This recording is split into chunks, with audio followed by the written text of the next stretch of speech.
ଅ ଦେଖନ୍ତୁ କିଛି ଦିନ ହେଲା ଆପଣ ଯଦି ଦେଖିଥିବେ ସୋସିଆଲ ମିଡିଆ ମାଧ୍ୟମରେ ଏବଂ କିଛି ଗଣମାଧ୍ୟମ ଯୋଉମାନେ କି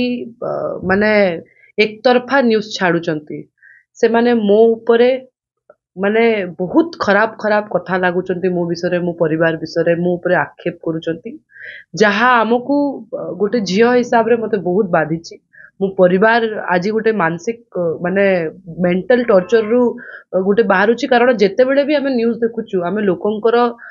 ମାନେ ଯୋଉ ଗଣମାଧ୍ୟମଙ୍କର ଯୋଉ ଅଛନ୍ତି ସେମାନଙ୍କର ଗୋଟେ ବିଭିନ୍ନ ପ୍ରକାର ଟିପ୍ପଣୀ ଦେଖୁଛୁ ଆମ ବିଷୟରେ ମୋର ଏ ମୋହନ ମାଝୀର ସରକାରକୁ ପ୍ରଶ୍ନ ଅଛି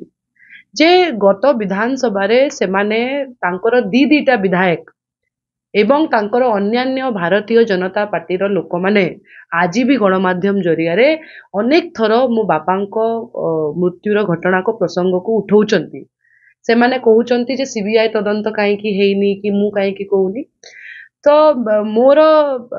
ଏବଂ ମୋ ପରିବାର ତରଫରୁ ଏହା ହିଁ ପ୍ରଶ୍ନ ଅଛି ଏ ସରକାରକୁ ଏବଂ ସେହି ପ୍ରତ୍ୟେକ ବିଧାୟକକୁ ଯେ ଆଗାମୀ ଦିନରେ କଣ ଆପଣ ମୋ ବାପାଙ୍କର ସିବିଆଇ ତଦନ୍ତକୁ ଆଗକୁ ବଢେଇବେ କି ଆପଣ ଦାବି କରୁ ନିଶ୍ଚିତ ଭାବରେ ଆମେ କାଲି ବି ଗଣମାଧ୍ୟମ ଜରିଆରେ ଏଇ କଥାକୁ ରଖିଥିଲୁ ଯେ ଯୋଉପରି ଭାବରେ ଭାରତୀୟ ଜନତା ପାର୍ଟିର ନେତାମାନେ ଆମ ପରିବାରକୁ ଏତେ ଆକ୍ଷେପ କରୁଛନ୍ତି ଏତେ କଥା ଶୁଣଉଛନ୍ତି ତ ଆଜି ଆମେ ଦାବି କରୁଛୁ କଣ ଆଜି ସେମାନେ ଆମ ସହିତ ଠିଆ ହେଇକି ଆମ